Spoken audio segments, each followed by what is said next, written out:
안녕하십니까 성도 여러분. 오늘 저에게 하나님께서 귀한 말씀 허락하셔서 함께 하나님을 예배하는 자리로 인도하신 그 은혜를 감사합니다. 오늘은 갈라디아서 2장 20절의 말씀을 통하여 나를 죽여야 예수가 사신다라는 제목으로 함께 말씀의 은혜를 나누겠습니다. 내가 그리스도와 함께 십자가에 못 박혔나니 그런즉 이제는 내가 산 것이 아니요 오직 내 안에 그리스도께서 사신 것이라. 그리스도와 함께 십자가에 못 박혔나니 라고 이야기하고 있습니다. 사도 바울이 십자가 위에서 그리스도가 죽으심으로 제공하신 대속을 받아들였다고 하는 뜻입니다. 그래서 그리스도께서 죽으신 그 자리에 바로 나의 죄로 인하여 그분께서 대속적 죽으심을 죽으셨다고 하는 것을 믿는 것이죠. 그는 자신을 실제로 십자가에 달린 것처럼 죄와 세상과 의를 얻기 위해서 인간이 구하는 방법들에 대하여 죽은 자로 자신을 간주했다는 것입니다. 바로 그는 이러한 방법들에 더 이상 끌리지 않고 그의 마음은 그것들에 반응하지 않았습니다. 그래서 계속해서 본문에서 이야기하기는 그런즉 이제 내가 산 것이 아니요 라고 이야기합니다. 킹 제임스 버전에는 이야기하기를 내가 살긴 하지만 내가 사는 것이 아니요 라고 했습니다. 이 문장의 헬라어는 이렇게 표현합니다. 이제는 사는 것이 더 이상 내가 아니요 라고 했습니다. 위에 둘 다 적절한 번역이지요. 바울은 어떤 것에는 죽었으나 다른 것에는 매우 활기 있는 삶을 그가 살았음을 말씀을 통해서 볼 수 있습니다. 그가 개종한 이후에도 이전처럼 활동적이었던 것은 그리스도인의 생애가 무기력한 것이 아니기 때문이라고 하는 것을 증명해주고 있습니다. 예수님께서는 이 새로운 삶을 더욱 풍성한 생애라고 이야기하고 있습니다. 예수께서 생명의 근원으로 그분을 떠나서는 삶을 참되게 누리지 못한다라고 말씀하십니다. 그래서 오늘 본문에서는 계속 이야기하기를 내 안에 그리스도께서 사신 것이라 이야기하지요. 그가 살긴 하지만 육신 속에 사는 것은 내가 아니다라고 이야기한 것처럼 바로 내 안에 누가 사신다고요? 그리스도께서 사신 것이라. 이것은 그리스도가 우리 안에 거하시고 그분이 이 지상에서 사신 것과 동일하게 완전한 생애를 우리의 삶에 만드시는 아주 성공적인 그리스도인 생애의 비결이라고 할 수 있겠습니다. 그러나 우리가 육체 가운데 사는 것은 왜일까요? 다시 말하면 현세의 삶, 그리스도인은 세상에 속해 있지 않으나 아직 우리는 그리스도인들은 세상에 살고 있음을 바로 육체 가운데 여전히 살고 있다라고 그렇게 표현한 것입니다.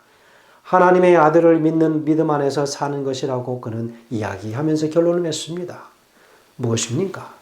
킹제임스에서는 이야기하기를 하나님의 아들의 믿음이라고 이야기합니다. 하나님의 아들을 믿는 믿음, 그것은 하나님의 아들의 믿음이라고 이야기하지요. 예수님께서 가지셨던 그 믿음, 여러분 하나님의 아들을 믿는 그 믿음은 하나님과 그리스도를 믿는 믿음이지요. 여러분 그것이 어떤 믿음이라고 생각하십니까? 예수님께서는 십자가에 죽으실 것을 미리 내다보시면서 그러나 하나님 보좌 우편에 서셔서 하나님께서 당신을 부활시키셔서 하늘로 올라가셨음을 그는 미리 내다보시고 부활에 관한 확신을 갖게 되셨습니다. 그리고 나서 그분은 십자가에 달리시기로 결심하십니다. 예수 그리스도를 구주로 영접하고 내 안에 성령님이 계심을 믿음으로 고백하면 그때부터 예수님께서 내 삶에 실질적으로 개입하시기 시작하신다라고 하는 것입니다. 여러분 그런데 이상한 것은 많은 그리스도인들이 자신의 삶에서 하나님의 개입과 간섭하심을 전혀 경험하지 못하고 산다는 것이지요. 내 삶 속으로 예수 그리스도께서 들어오셨다면 그 흔적이 나타나야 하는데 전혀 그렇지 않다고 하는 것입니다. 그래서 우리 말과 행동에 우리의 삶에 예수님의 흔적이 나타나지 못하는 것일까라고 우리는 생각합니다. 심지어는 믿음이 좋다 하고 열심히 있다고 하는 분들 때문에 주변에 많은 사람들이 상처를 받고 교회가 시험에 드는 일까지도 벌어지기도 한다는 것입니다. 여러분, 이것은 제가 목회하면서 갖게 된 고민이고 의문이었습니다. 대체 왜 그럴까? 분명히 예수님이 그들 안에 계실 텐데 나는 하나님의 영광과 능력이 제 삶과 사역에 나타나지 않는 것이 죄 때문이라고 생각해 왔습니다. 그래서 늘 회개할 것을 찾아 회개하려고 힘쓰고 애쓰며 살았던 기억이 납니다. 설교할 때에도 회개할 것을 찾아 강조했습니다. 그러나 결과는 정반대의 일들이 벌어지더라는 것입니다. 우리의 회개는 어느 정도까지일까? 등등의 생각들이 스쳐 지나가면서 한 가지 제게 드는 생각은 그것은 바로 자아의 문제이다라고 생각을 하게 되었습니다. 성경에 보면 예수님이 그 자리에 함께 계셨는데도 아무런 역사가 일어나지 않았던 그 경우가 몇 군데 나오게 되는 것을 보게 됩니다. 그중 하나가 가나의 혼인잔치였습니다. 예수님께서 가나의 혼인잔치에 초대를 받아 가셨습니다. 그런데 잔치집에서 포도주가 떨어진 것입니다. 그 당시 그 문화에서 포도주가 잔치집에서 떨어졌다고 하는 것은 잔치를 더 이상 할 수 없다고 하는 것으로 이야기한 것입니다. 그 자리에 예수님이 계셨는데도 중요한 잔치 음식이 떨어져서 바로 그 혼례의 주인이었던 혼주 측이 아주 난감해하는 상황이 벌어진 것입니다. 디베랴 호숫가로 간 베드로와 여러 제자들에게 자신을 나타내신 부활하신 예수는 동일하게 그 호숫가 현장에서 고기 잡는 베드로를 지켜보고 계셨습니다. 하지만 베드로는 밤새 왜 한 마리의 고기도 잡지 못하고 있었을까요? 요한복음 21장 4절과 5절에는 이렇게 이야기합니다. 날이 새어갈 때에 예수께서 바닷가에 서셨으나 제자들이 예수신 줄을 알지 못하는지라. 예수께서 이르시되 얘들아 너희에게 고기가 있느냐? 대답하되 없나이다 라고 대답했습니다. 예수님과 한 장소에 있었는데도 베드로는 물고기 한 마리 잡지 못한 채 결실 없는 수고의 밤을 보낸 것입니다. 우리 삶도 마찬가지인 것 같습니다. 왜 예수님을 믿는다 하고 우리 마음 가운데 모셔드린다 하고 그렇게 결심하고 다짐하고 살고 있는데 왜 우리 안에 바로 그런 수고의 밤만을 지나가며 왜 그 수고와 함께 많은 고통들이 찾아왔는가 하는 것입니다. 저는 오늘 그 답을 좀 찾으려고 하는 것입니다. 우리 안에 예수 그리스도를 모셨는데 늘 승리와 풍성한 축복으로 가득하리라고 하는 그런 기대를 하지만 우리는 이런 난감한 사태나 결핍의 상황이 삶의 한가운데 벌어지는 것을 우리는 수없이 경험하며 살아온 것입니다. 분명히 내 안에 예수 그리스도를 모셨는데 어째서 이런 일이 생기는가? 우리는 불평합니다. 여러분 먼저 가나의 잔치집에서 벌어진 일을 좀 보겠습니다. 예수님께서는 잔치집에 초청을 받아 가셨지만 그곳에서 아무 일도 하실 수가 없었습니다. 그 이유가 무엇이었을까요? 예수님은 손님이셨기 때문이었습니다. 그저 초대받은 자리에 앉아서 손님은 내오는 음식을 받으며 그저 대접을 받는 자리에 앉아 있어야 되는 것입니다. 그때 예수님의 어머니 마리아가 예수님에게 오셔서 포도주가 떨어졌다라고 말한 것입니다. 그 다음 하인들에게 부탁합니다. 이분이 시키는 대로 무엇이든지 하라고 이야기합니다. 그리고 그들이 예수님이 명한 대로 항아리에 물을 떠다 날랐더니 물이 포도주가 되는 기적을 그들이 경험한 것입니다. 디베랴 호숫가에서도 마찬가지였습니다. 베드로는 예수님이 바닷가에 계신 것도 모른 채 자기 생각대로, 자기 고집대로, 자기 방법대로 우격다짐하며 고기를 잡고 있었던 것이죠. 고기가 잡혔습니까? 밤새도록 아무것도 잡지 못한 채 예수님께서 날이 새려고 할 때에 그물을 배 오른편에 던지라고 말씀하셨고 그 말씀을 따랐더니 고기가 153마리나 잡혀서 배가 가라앉을 지경이 되었습니다. 비로소 그때 베드로는 자신에게 명령하신 분이 예수님이신 줄을 깨닫게 되었습니다. 여러분 왜 그럴까요?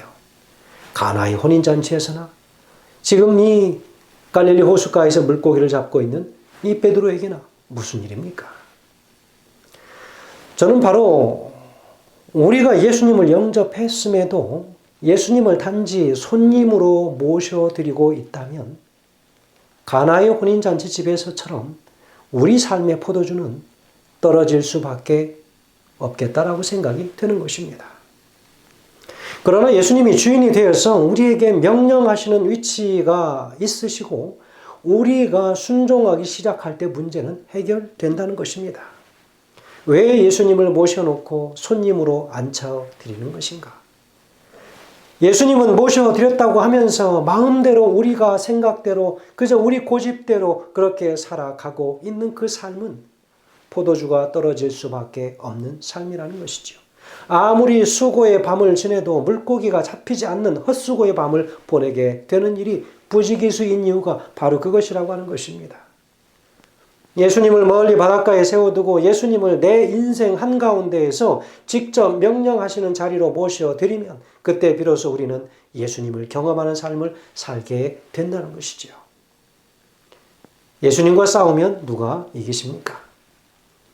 우리 삶에 예수님의 역사가 나타나지 않고 예수님을 경험할 수 없는 이유는 예수님을 모시고 살면서 내 마음대로 내 고집대로 살기 때문이라고 생각하는 것입니다. 열심히 있는 교인이라는 분들이 오히려 교회를 어렵게 하는 것도 마찬가지입니다. 사도 바울은 빌립보 성도들에게 이렇게 이야기합니다. 빌립보서 4장 2절에 내가 유오디아를 권하고 순두개를 권하노니 주 안에서 같은 마음을 품으라 그랬습니다. 여러분, 교회 안에도 서로 마음이 다릅니까? 다릅니다. 가정에도 마음이 다릅니까? 다를 때가 있습니다. 여러분, 그러면 무슨 일이 벌어질까요? 다툼이 일어나는 것입니다. 유오디아와 순두개는 둘 다 빌립보 교회의 살림을 도맡아 했던 충성스러운 여인들이었습니다. 지금 이 시대로 말하면 충성스러운 여집사님들이었습니다. 그런데 이 두 사람들의 사이가 좋지 않았던 것으로 보여집니다. 이 일을 안타깝게 바라보고 여기고 있었던 사도 바울은 빌립보 교회에게 편지하면서 특별히 그들의 이름을 언급합니다. 유오디아와 순두개에게 이르기를 주 안에서 같은 마음을 품으라 라고 화해의 특별한 당부를 남긴 것입니다. 왜 이런 일이 벌어졌을까요? 서로 자기의 충성이 옳다고 믿고 자기 방식만 선하다고 고집했다는 것이죠. 이것이 바로 자아의 문제입니다. 자기가 모든 일의 중심에 있기 때문에 상대를 용납하거나 양보할 수 없을 뿐만 아니라 예수님의 뜻마저 꺾고 마는 것입니다. 그것이 그리스도와 함께 십자가에 못 박히지 않은 나, 자아가 펄펄 살아있다고 하는 문제의 핵심인 것입니다. 그럼 여러분, 문제에 대한 그 해답을 다른 이에게서 찾겠습니까? 그렇지 않습니다. 그것은 바로 우리 안에 있다고 하는 사실입니다. 사사기 21장 25절에는 이렇게 이야기합니다. 그때 이스라엘에 왕이 없으므로 사람이 각각 그 소견에 오른 대로 행하였더라. 여러분, 과거에는 왕이 없었고 직접적으로 하나님께서 말씀하시는 그때가 아니었기 때문에 그런 경험들을 하게 되는 것입니다. 왕이 없었으므로 각각의 소견에 판단에 오른 대로 그렇게 행하며 산 것이죠. 내 생각에 옳은 대로 사는 것, 이것이 바로 자아가 벌이는 일들입니다. 요즘처럼 모든 것이 나 중심적으로 돌아간다고 생각하는 세태에서는 자기 생각대로 사는 것이 소신 있고 줏대 있는 당당한 삶이라고 그렇게 할 것입니다. 그러나 성경은 자기 생각에 옳은 대로 행하는 것을 죄라고 말하고 있습니다. 하나님의 뜻이 아닌 자기 생각을 옳다고 여기는 것은 바로 죄입니다. 성도 여러분, 우리는 종종 얼마나 자주 이런 생각들을 가지고 살아왔습니까? 세상에 되어 돌아가는 여러 지금의 형편들을 보면 우리 주님 오실 날이 정말로 얼마 남지 않았다는 사실을 보게 됩니다. 예수님의 재림의 징조들이 이곳저곳에서 마구 일어나는 것을 보게 됩니다. 우리의 삶에 일어난 대부분의 문제는 우리가 각자 자기 생각에 옳은 대로 살고 있기 때문이라고 하는 거예요. 우리 주님 오실 날이 얼마 남지 않았다고 이야기하면서 왜 그렇게 우리 자아가 포기가 되지 않을까요? 내가 생각한 말을 반드시 해야 된다고 생각하는 것입니다. 지금쯤은 우리 각자도 결론을 내릴 수 있을 것입니다. 내가 그리스도인이라고 하면서 이만큼밖에 살지 못한 것은 전적으로 내 뜻대로 내 마음대로 살았기 때문일 것이다. 그러나 이만큼이라도 살 수 있었던 것은 여러분 몇 번이 되지 않았지만 그러나 우리 주님께 순종한 순간들이 있었기 때문이라고 하는 것을 우리는 말할 수 있을 것입니다. 혹시 예수님과 싸워본 적이 있으십니까? 주님을 향하여 주먹을 불끈 쥐고 주먹을 휘두르며 주님과 싸워보려고 해본 적이 있으십니까? 만약 예수님과 싸운다면 누가 이기겠습니까? 만약 예수님과 싸우셨다면 누가 이기셨습니까? 많은 분들이 그게 무슨 질문이냐고 의아해 하실 것입니다. 그러나 생각해 보면 지금까지 예수님께서 우리에게 성경을 읽어라, 기도해라, 헌신하고 봉사, 용서하고 무엇 하나 시키기 위하여 얼마나 많은 시간을 들이고 많이 애를 써야지 그 일들이 이루어졌는가 하는 것입니다. 사실은 사람들의 마음 그저 별것 아닌 건데 그 마음을 그저 무너뜨리고 그저 마음을 열기만 하면 되는데 그것이 일어나기가 어렵다는 거예요.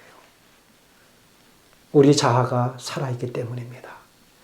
예수님께서 십자가에서 죽으시고 우리도 다 그곳에서 함께 죽었는데 그래서 그분이 우리 안에 들어오셨는데 그분을 여전히 손님으로 모셔드리고 그분께 묻지 않는 우리의 자아의 문제라고 하는 사실입니다.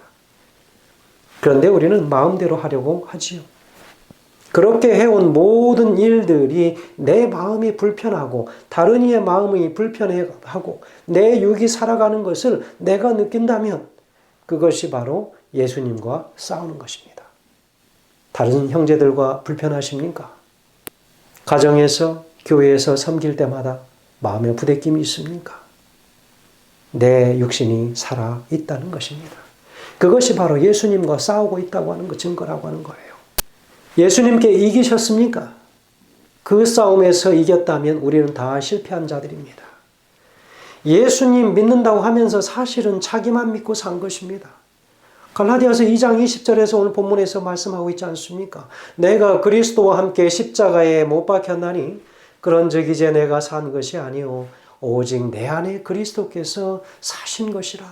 여러분 오늘 내가 살아있는 것은 내 그저 육신의 그저 모습으로 하고 살지만 그러나 내 안에 내가 말하고 행동하고 생각하는 모든 것들은 다 예수 그리스도이셔야 한다는 것입니다. 오늘 내가 하는 말로 인하여 상대방의 가슴에 비수를 꽂는다면 그것은 바로 예수님이 아닐 것입니다. 여전히 우리는 예수님을 손님으로 모셔드리고만 살고 있을 것입니다. 그분께 내어드리시기 바랍니다. 내 인생의 모든 주도권을 그분께 내어드리시기 바랍니다. 예수님께 삶의 주도권을 내어드리지 못한 사람은 절대로 이렇게 고백할 수 없기 때문입니다.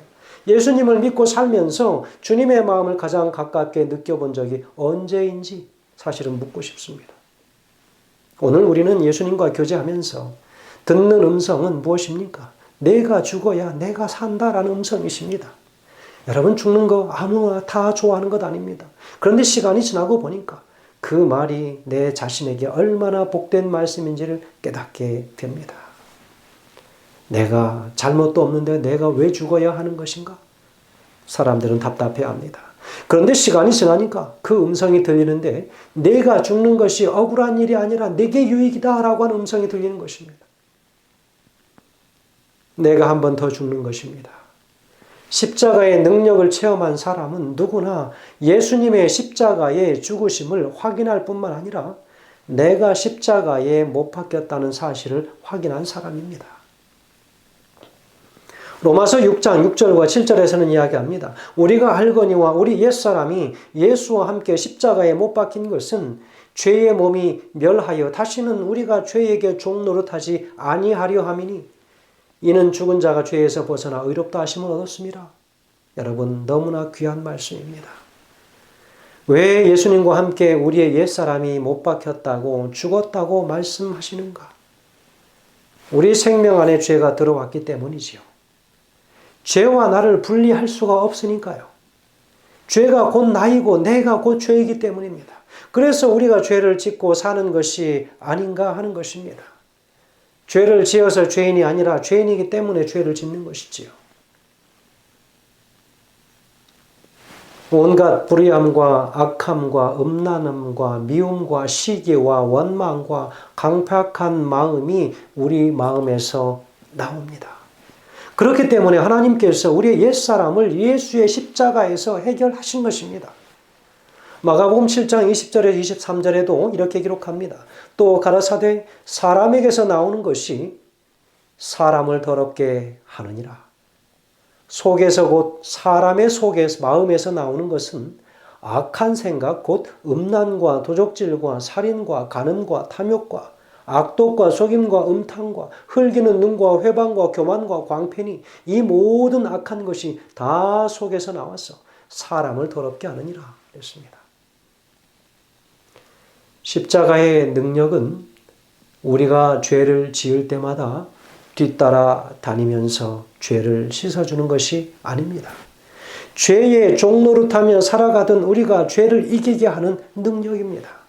그리스도 안에서 자신의 죽음을 이야기한 사도 바울의 고백은 사도 바울뿐 아니라 십자가로 자신의 모습을 보게 된 모든 그리스도인들의 고백이어야 합니다.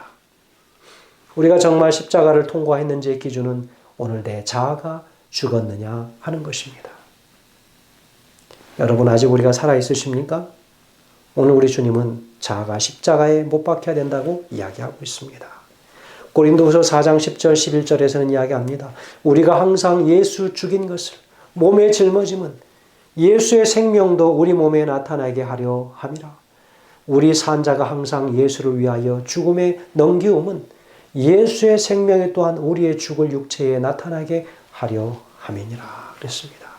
항상 예수 죽인 것을 몸에 짊어진다고 사도 바울은 이야기합니다. 바로 십자가의 복음을 믿고 고백하는 것을 말합니다. 나는 예수님과 함께 죽었습니다. 이제 예수님께서 나의 생명이십니다라고 이 고백이 있으면 예수님의 생명도 우리 육체에서 나타나게 되는 것입니다. 요한일서 5장 11절 12절에서는 기록하기를 또 증거는 이것이니 하나님이 우리에게 영생을 주신 것과 이 생명이 그의 아들 안에 있는 것이니라.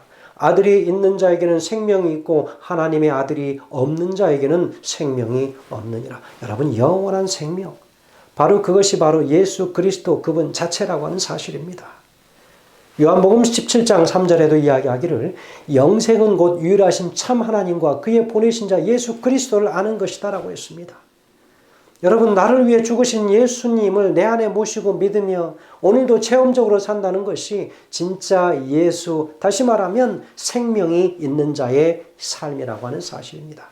예수를 모시고 살지만 손님으로 모시고 살면 그것은 생명이 되지 못하지만 그분이 우리의 삶을 주관하는 명령자의 위치에 서시게 하신다면 그 자리를 기꺼이 그분께 내어드린다면 우리는 생명이 있는 자의 삶을 사는 것이라고 하는 것입니다. 여러분 안다고 하는 것 오늘 이 본문에서 이야기하기를 기노스코라고 이야기합니다. 그것은 체험적인 알미예요. 그래서 오늘 내가 육체 가운데 거하며 살고 있을지라도 내 안에 사는 나는 내 육신이 아니라 그리스도 예수이심을 확신하며 살아가는 우리 모든 믿음의 가족들 되시길 주의 이름으로 간절히 축원드리면서 말씀을 줄이겠습니다. 기도하겠습니다. 하늘에 계신 아버지 하나님, 살아계신 예수 그리스도께서 우리 각자의 심령 속에 우리의 주인으로 함께 계시기를 간절히 소원합니다. 그 손님으로 모셔드리지 아니하고 우리의 삶의 주관자요 판단자요 모든 명령의 시작이신 분으로 우리가 모시고 살아갈 수 있도록 인도하여 주시기를 예수님의 이름으로 간절히 기도드리옵나이다. 아멘.